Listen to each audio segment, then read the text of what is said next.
All right, everyone, welcome to another edition of SVG's On the Gridiron series. We have an undefeated team in the house. It's their bye week, but they're 5-0 at the time of recording.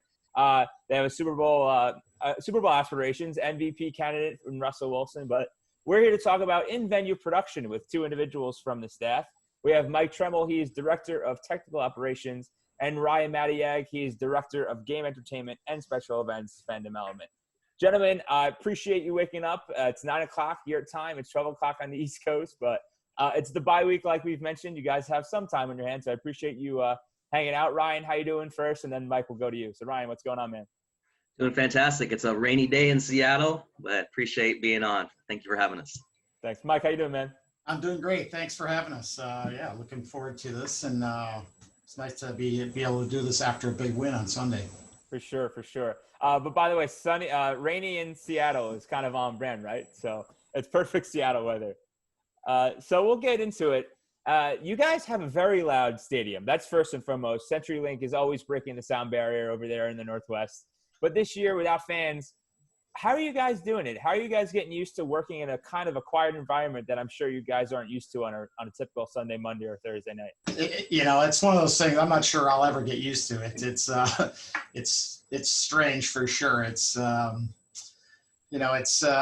sports to me. It's about the fans. That's what we do. That's our motivation. Behind what we do. So it's something I don't think we'll ever get used to. But I can only picture what the scene would have been on Sunday had we been able to hype that up. I mean, there'd probably still be fans in the building now celebrating. So that's how they are. And that said, our team is still working to, with the local and state authorities, and, we're trying to get fans back in here soon, maybe not the next game, but perhaps the one after that. So we're hoping we can get the 12s in here and get them going. Ryan, what about you in production? You guys are getting used to kind of producing, a replication of a home field advantage when usually the fans do it for you. How are you guys doing it week by week? Exactly. So, I'm not used to it either, like Mike said. But we just had to shift our focus. And personally for me, it's still fun because it's still football and it's a challenge. And what can we do to create that home field advantage without the crowd noise and the fans? But we definitely do still hear them, and in the community, we've shifted our focus from a content standpoint. A lot of our energy pieces, a lot of our things that we do is on the digital platform now, and the game, our game production crew, we shifted our priorities to still create that home field advantage. Awesome. So you guys are both on opposite sides of the coin here. We have production, we have operations. And in order to create a relatively normal environment on game day, how are you guys helping each other out on a specific game day? Mike, we can start with ops. How are you helping Ryan and the production crew? And then Ron, we'll jump to you. How is production helping out with operations? So Mike, you can go first. Sure. We're just here to facilitate Ryan's vision and the entire production team. We try to keep it, I use the normal in quotes. We see it all the time now, but we try to keep it as normal as possible. It's really, we got a great crew, they're very experienced, very professional, and they kind of roll with the changes. But there has been a lot of changes. We've separated our control room into 3 different areas of the venue. So we've annexed a suite next door to our control room. We've taken over on what was formerly a storage closet, and so there's a lot of work that's gone into this to make sure that we can keep this production. It's a big production last year and the years before, and it still is. But now we need to do it socially distanced and aware of, what are all the various steps we need to take to make sure we're safe, that we keep the team safe and all the staff here at the stadium. So as I said, we've separated into 3 different areas. We took what it was originally 32 or so people in our main control room, and now we're down to 16 in that space. So, we've cut it in half in that area. We have 7 guys, doing replay and edit stuff as I said, in a former storage area.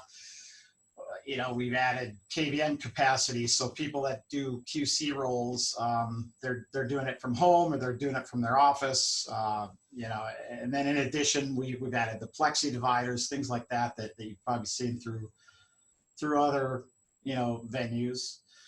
And then operationally, there's been some huge changes there as well. First and foremost, we're following all the COVID guidelines has been set aside from our COVID planning team. That's masks, that's hand sanitizers every time you turn a corner. Right. There's, we have wipes and sanitizer at every station, sanitizing multiple times throughout the game. We are, we do a lot of things on Zoom, on Teams, as far as load day, production meetings, everything's on comms, everything's on Zoom or Teams. So it's about reducing the time together, but still putting on the best show that we can possibly do. And as Ryan said, to keep the team motivated, keep them hyped and winning. Ryan, based on what Mike said, let me shift the question a little bit. You guys are used to doing things virtually now, not being in the same room, being separated apart. Game day has its own set of problems, but when you're making content and content production, do the timelines have to shift a little bit to make sure things are kind of staying on schedule? Because you're not next to someone saying, hey, are you getting this graphic done on time? How are you kind of adjusting to the challenges that this year is presenting? Yeah, we do shift our timelines. We actually started a lot earlier. Right. Mike and his team, we couldn't have done it without them. They started really early with that construction and build out of the new control room and just getting that environment ready for our games. And he's not giving himself enough credit. Yeah, it was an old storage room, but not only did they get all the equipment, but they painted the room. They made it Right. visually, and for a creative person, you feel like you're in a space to produce. So they did a fantastic job. As far as content creation, I've worked very closely with the team virtually online. We have a system called Reich where we can check and proof videos and graphics in a timely manner. Notifications, I get so many more notifications now on email. Instead of me just walking down the hall, I get an alert that a video is ready to approve or a graphics ready to review. But again, we try to keep things as normal as possible. Football, a lot of it is routine. Mm-hmm. We have a load day, which is Fridays, and we still have it on Fridays, where we do review all the content, load all the content. So that stayed the same. On game days, we definitely looked at our game day schedule and how we shifted just how we even have lunch. It's different now, where we have to have it in a different location, a different time. But once the ball kicks off, really we have such an experienced crew and talented crew where a lot of it is muscle memory. A lot of it is what you're used to doing. And I think that's why we've been so successful. We have a really good chemistry, our production team, along with our tech ops team, where it's a really just easy dance. It's not easy, but it's a dance. It's like we're coordinating together. And, even with the pandemic and all the challenges, we're still able to hit our deadlines and get the team ready to win, because that is our main priority. That hasn't changed. We're there to create an environment for our team to win. If you do something long enough, I'm sure you can. I don't want to speak for yourself, but you can probably do it with your eyes closed or hands tied behind your back. It's kind of like you said. It's not without tech ops, though. Yeah, I mean, can't do it without Mike's team. They set us up for just, again, a creative environment to produce. But then also when you arrive on game day, you feel safe. Like Mike said, we have so many new, everything from the plexiglass to the sanitizer. You just feel safe, and I'm thankful for that. Ryan, we'll stick with content. With fans at home right now, what are you guys doing to keep them engaged and connected to the team while they're watching from home? Yeah, one of the cool new programs that we implemented, we had to shift our tunnel where the team comes out. Right. We had this giant hawk head stainless steel structure, but because of some of the restrictions on the field and the stage hands that it takes to move that, we shifted and designed a new player tunnel where we can have a giant screen, and we have this program called the Pregame Huddle, powered by Microsoft Teams. So we have fans that are on the Teams platform that can see the players come out, and the players are actually interacting with the groups. And we had our crucial catch game, to a game where it's a theme to intercept cancer early screening. So we actually had cancer survivors and healthcare workers as the audience for the huddle that day on Sunday. We also have included when the team comes to, when they park in their cars and they come to the locker room, we have this huge mural, and it's a giant 12. And within the 12 is every single season ticket holder's name. So it's the first thing the players see before they enter the locker room. They know the 12's got their back.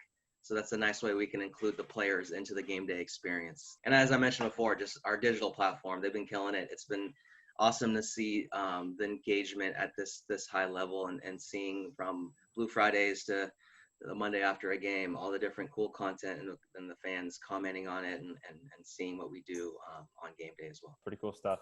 Mike, we'll let you answer the last question first. Shout outs to your team. Ryan said you guys, you're not giving yourself enough credit. Give some credit to other individuals on your staff that are getting the job done this season. Well, I mean, thank you, Ryan, for that. But I mean, it's really been the entire stadium. I'm going to give a shout out to the entire staff. I mean, there has been a ton of planning. I mean, this goes way back, as he said, very early. I mean, to May, June, July, where, you know, on many fronts, it's sanitation, it's housekeeping, it's, you know, operations, it's traffic flow, that kind of thing. I mean, we've had our COVID planning team put together an entire resource guide on best practices, which we are following. And, you know, it's made our lives easier because we know what is expected. So, you know, shout out to them. You know, we're now transitioning that into our reduced capacity planning. So again, we're hoping to get 12s in here and, putting out that plan in place. And then, as Ryan mentioned, I think I didn't actually do any painting, but our facilities team, they were great in helping getting this thing ready. It's all that stuff. It's paint, it's lighting, it's HVAC. I mean, I don't think I've ever in my 25 years professionally had to worry about, air recirculation rates, but now I know what that is. So, we are, we're doing this, to keep everybody safe, then again, to the game presentation crew, these guys are pros. It's challenging for them. A lot of them were probably apprehensive at first because none of us knew what this was going to look like in practice. But they've been flexible. They've been patient. So, definitely shout out to them. And then last and probably most important, just to my guys, Mike Shera, Dave Pinney, our tech managers, two best the guys in the league. I would put them against any other stadium or any other league or anywhere. We're a pretty lean crew, and it's they put in a lot of long days, a lot of long hours, and but we got it done, and here we go. Ryan, what about you and your staff? Yeah, I mean, first of all, shout out to the 5-0 team, the players and the coaches. During these challenging times, it's just really uplifting to see them out there, just how they prepare. It motivates us, and what they do in the community and what they do on the field. It motivates us. And, like Mike said, just this tech ops team is so flexible, and they're just fast, and they're really good at what they do. I mean, that's just the quality of work from them is just amazing. So, and lastly too, I really want to thank the sports video group. You guys, I was following you guys in the off season, just seeing the content you guys create, the community and the networking that you guys build, and it motivates us and a lot of other clubs just to prepare for this season. It was a lot of questions and a lot of uncertainty, but having a network like the SVG is huge. And I want to thank you guys for having us, and just thank you guys for, just supporting what we do. It's really important, really encouraging, and we appreciate it. Man, you're making me blush. I appreciate the kind words, man. I appreciate it.